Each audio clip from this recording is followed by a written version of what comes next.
You remember it. So does everyone else. The Monopoly Man had a monocle. Darth Vader said, "Luke, I am your father." The Berenstain Bears were spelled with an E. But none of that's true. You can check. The Monopoly Man never wore a monocle. Darth Vader actually says, "No, I am your father." And the book series is called The Berenstain Bears with an A. Still, thousands, maybe millions of people remember it the other way. Clearly, confidently, in detail. It's called the Mandela Effect. A shared false memory. A mass misremembering. It got its name when people began to report vivid memories of Nelson Mandela dying in prison in the 1980s, even though he actually lived until 2013. They remembered the funeral, the news coverage, the global mourning. They just remembered wrong. Or did they? Because some people think these aren't just memory glitches, they think something deeper is happening. That we've slipped timelines, that something rewrote the past, and that we're remembering a version of reality that no longer exists. It sounds strange. It is strange. But it keeps happening. So on this episode of Noir Frequency, we're going to ask the question: is the Mandela Effect just a psychological illusion, or is it a sign we've lost our grip on reality? You might not trust your memory after this, and maybe that's the point. Let's start with what people swear they remember. Pop culture is full of these moments. You probably remember the evil queen from Snow White saying, "Mirror, mirror on the wall." But the line she actually says is, "Magic mirror on the wall." In Star Wars, Darth Vader doesn't say, "Luke, I am your father." He says, "No, I am your father." Doesn't sound right though, does it? That's the point. This is the Mandela Effect. It's that eerie feeling when something that you'd swear was true, something you'd bet money on, turns out to be completely wrong. Let's go even deeper. Do you remember the Monopoly mascot, the wealthy man in a top hat wearing a monocle? He never did. Or Pikachu from Pokemon. Many remember a black tip on the end of his tail, but it's not there, it's solid yellow. Curious George, the cartoon monkey. You probably imagine him with a tail. He never had one.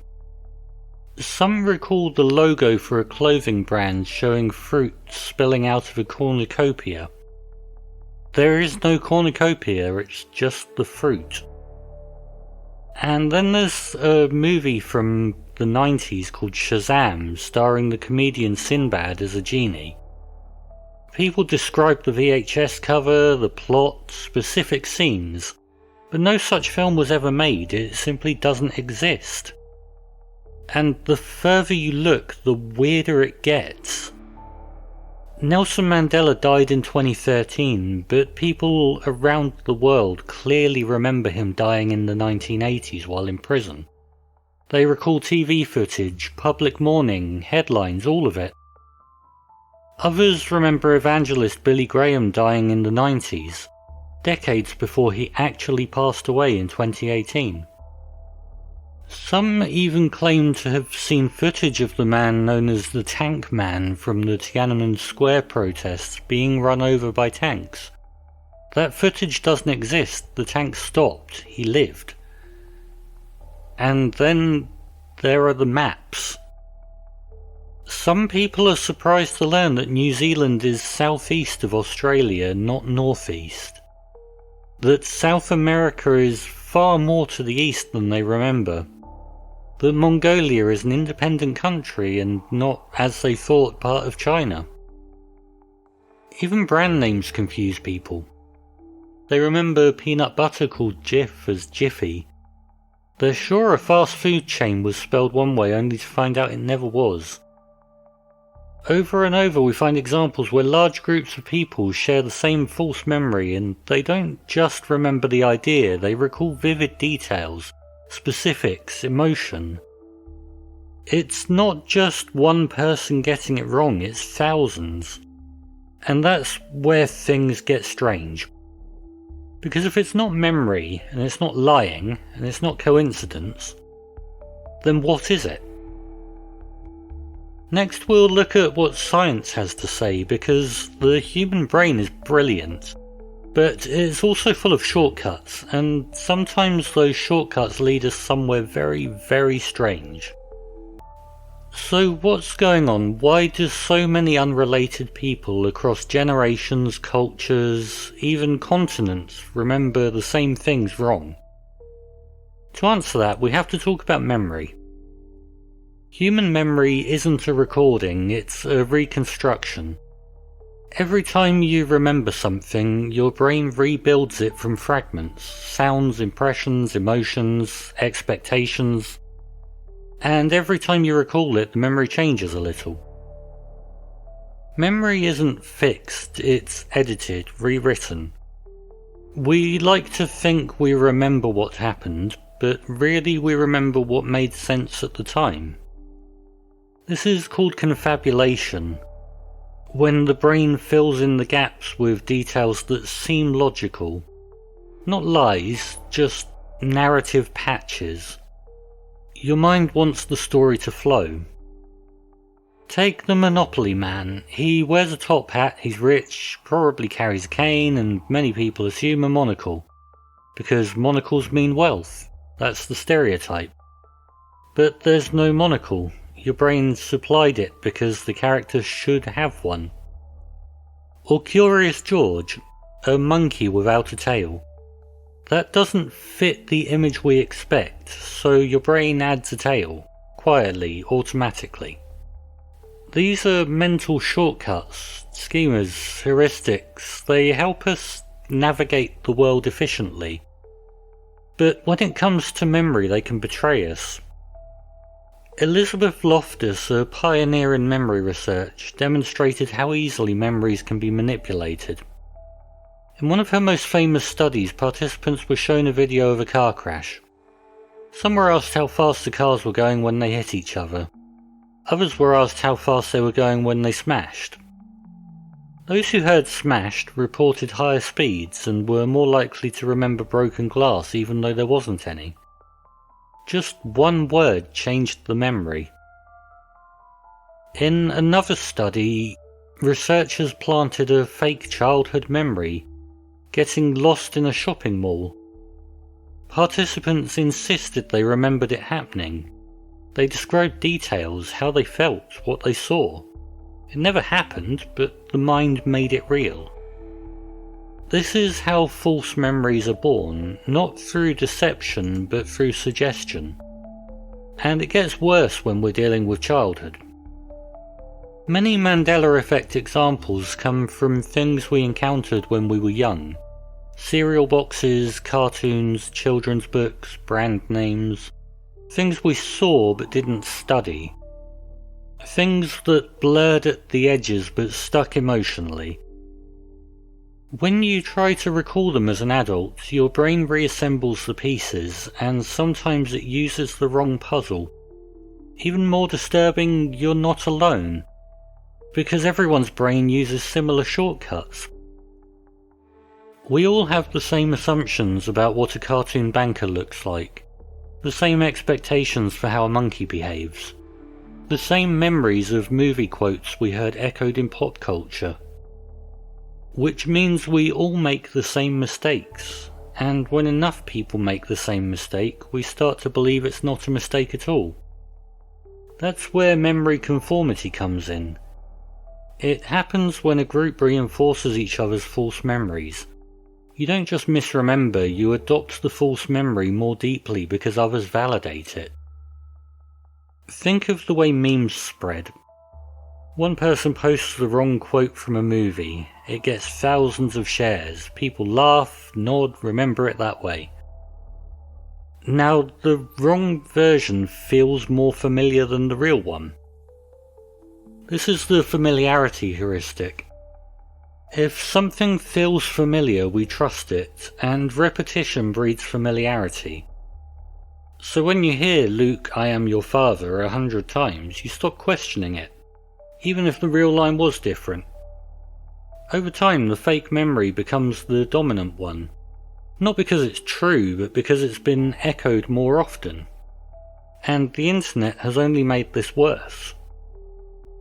Before, your faulty memory might have stayed private. Now you can post a question. Didn't it used to be Berenstein Bears? And find thousands of people who agree with you. Even if they're all wrong too. So now you have emotional memory, reconstructed imagery, social reinforcement, all pointing to something that never happened. You feel right. You're told you're right. In your mind, that's enough to make it real. But it's not real. Memory isn't the truth, it's the story your brain tells you about the truth. And the more you trust it, the more it can mislead you. The Mandela Effect is a perfect storm of cognitive bias, social contagion, and emotional resonance. It doesn't need a glitch in the universe. Your brain is perfectly capable of doing this all on its own. And yet, even when we understand the science, some parts of it still feels off. Because sometimes the false memory feels more real than the truth. And that's where other theories begin. Next, we're going to look at what happens when people stop blaming the brain and start blaming reality itself. So what if memory isn't the problem? What if reality is? Because for some people, the explanations offered by science, schemas, heuristics, false memory, aren't satisfying. They don't feel like enough. After all, how can so many people remember something so clearly?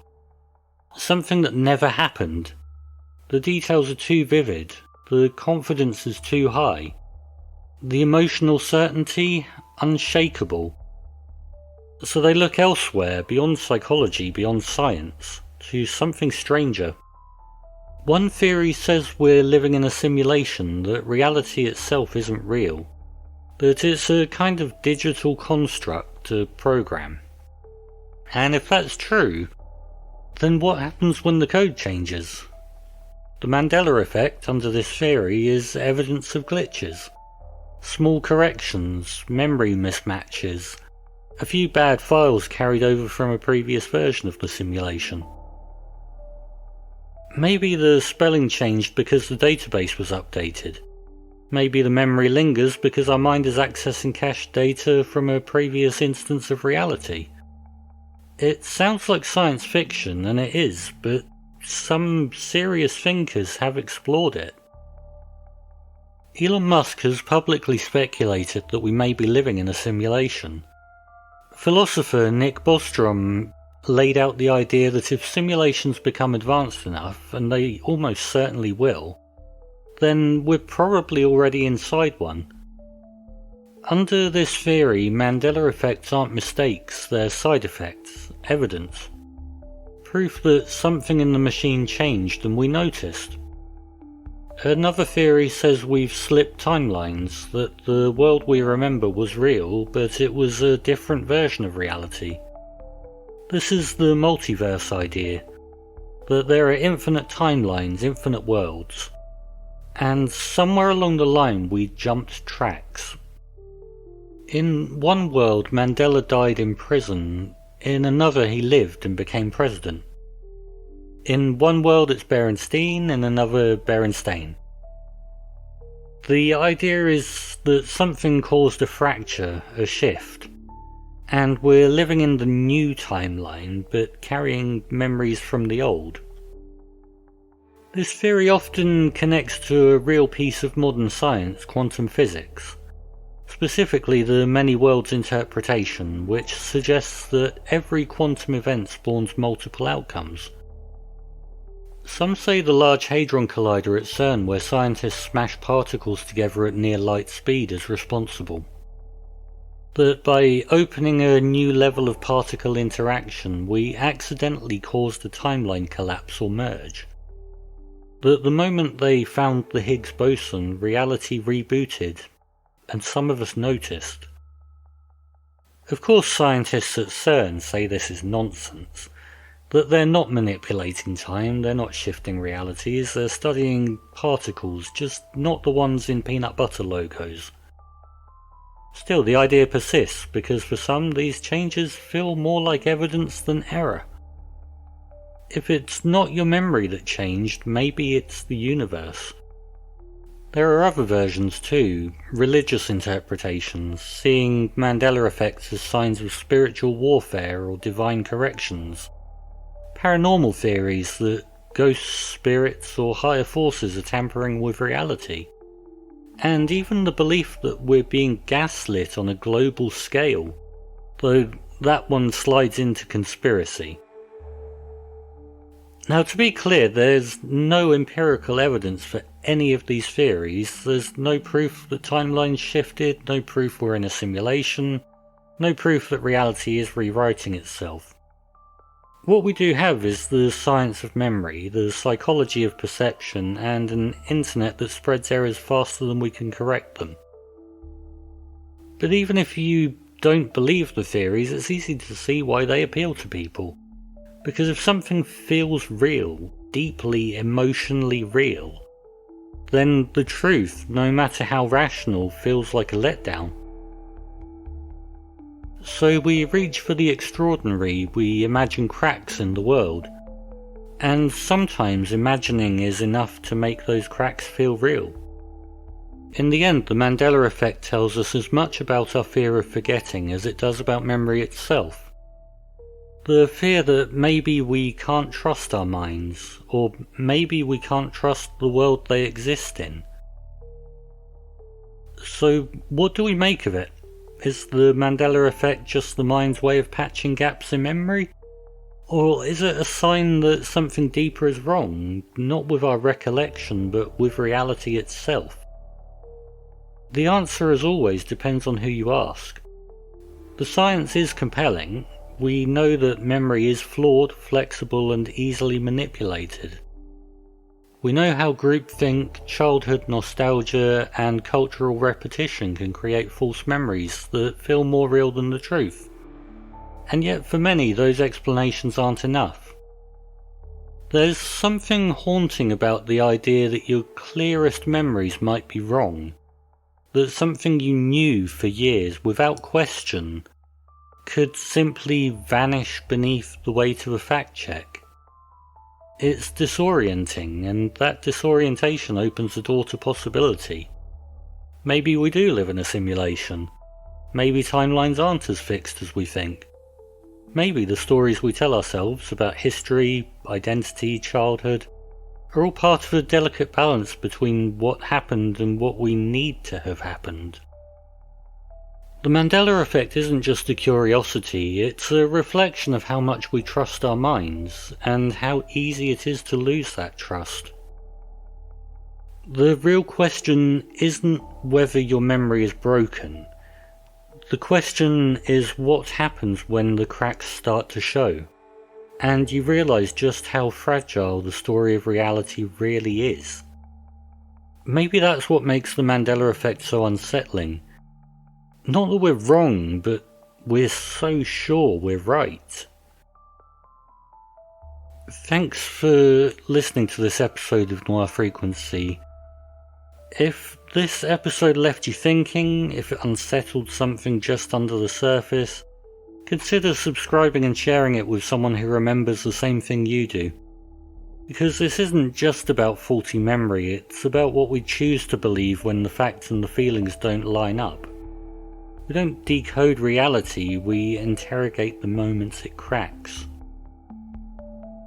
If you found something in this transmission, if it made you think, question, or just feel a little less alone, please consider supporting the show. You can follow the show on Spotify, YouTube, or wherever you get your podcasts. Some platforms may insert ads, but as a small channel I don't make anything from them at the time this episode went live. For an ad-free feed and to keep the signal alive, you can join the Patreon. Patreon supporters get early access, bonus content, and a cleaner listening experience. If you want to carry the frequency with you, I've designed a collection of shirts at noirfrequency.com. And if you just want to show support without spending anything, liking, subscribing and sharing the broadcast with your friends is also a huge help. Thanks for being here.